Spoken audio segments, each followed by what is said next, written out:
Loin des projecteurs au cœur de Fouta Djallon, le musée afro-américain William Saba préserve la mémoire d'un héritage commun entre la tradition peul et le combat de la diaspora afro-américaine. Ce musée porte en lui une histoire fascinante, celle d'un lien ancestral entre l'Amérique et l'Afrique, en ce grand format réalisé par Bamakan Diaby.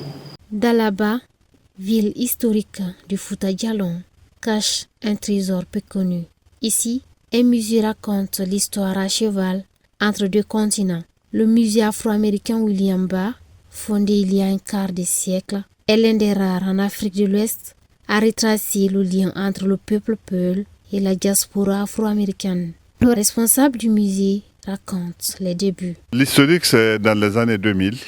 L'idée de la création de ce musée est venue surtout de ma femme, qui était partie faire une formation en Belgique. Et on leur a fait visiter des musées. Et dans ces musées, il a vu beaucoup de trucs africains. À son retour, elle a dit, mais tout ce qu'on a vu là-bas, ça vient de chez nous en Afrique ici. Et ça se trouvait au même moment qu'une femme, une américaine noire, du nom de Dawn Williams, qui donnait des cours de mathématiques au lycée Béanzin, était venue et était surprise par ce que les élèves disaient. Portogoli, les Blancs ont travaillé. Alors elle a dit non, les Blancs n'ont pas travaillé.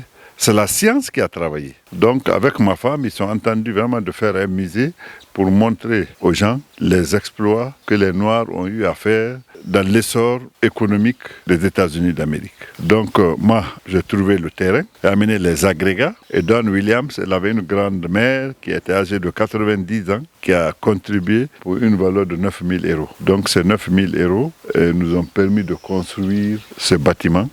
À l'intérieur, des pièces exceptionnelles, masques sculptés il y a plusieurs années, manuscrits relatant les traditions anciennes, instruments de musique traditionnels, mais aussi des documents et photographies qui retracent la lutte des Afro-Américains pour leurs droits aux États-Unis. Le gardien du musée expose certains outils importants oubliés par la nouvelle génération.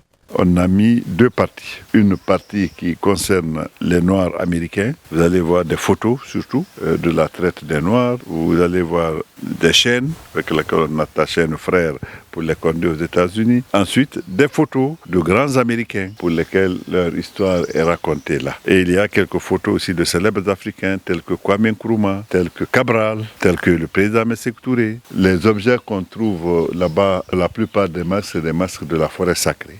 C'est des masques Baga, des objets comme du Fouta, c'est les cartes. Parce que beaucoup de nos jeunes aujourd'hui ne connaissent pas comment on faisait les filatis. Donc c'est les objets de tisserand. Ils ne connaissaient pas les serrures qu'on appelle pakala, donc avec lequel on tapait la terre comme damer le sol, et pour taper aussi les tissus basins. Donc c'est ceux qui viennent du Fouta, ou la flûte traditionnelle peul. Les autres objets là-bas, c'est des objets du Nyamou, c'est des objets pour la fertilité, c'est les masques de la forêt sacrée.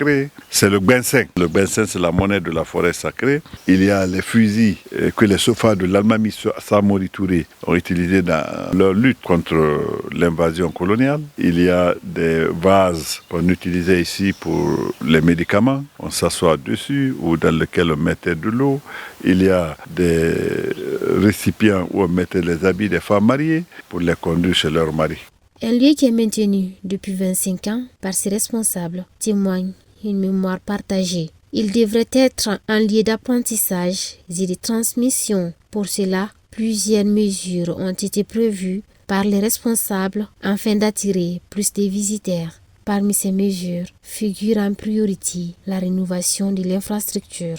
On informe les gens qu'il y a le musée de Dalaba à toutes les rencontres. Mais le problème, ce n'est pas seulement dire aux gens qu'il y a le musée, mais il faut qu'il y ait un conservateur du musée, quelqu'un qui peut expliquer. Et avant, c'était nos enfants, avant qu'ils ne partent pour étudier. Mais aujourd'hui, avec notre âge, ce n'est pas facile que chaque visiteur qu'on ait le temps de lui expliquer. Donc, c'est la jeune génération que ce rôle incombe. Donc, on veut reprendre le musée. Vous avez vu, il y a une couche de peinture. Et nous allons bientôt demander un appui au ministère de la Culture pour qu'il nous envoie vraiment un expert pour mieux nous aider à valoriser ce musée. Au niveau du musée, vous avez vu, il y a un livre d'or où il y a des ambassadeurs. Barry Wackley est venu ici, il a visité le musée. Il y a beaucoup d'Américains, beaucoup d'hommes célèbres qui sont passés et ils ont laissé des empreintes dans ce livre d'or.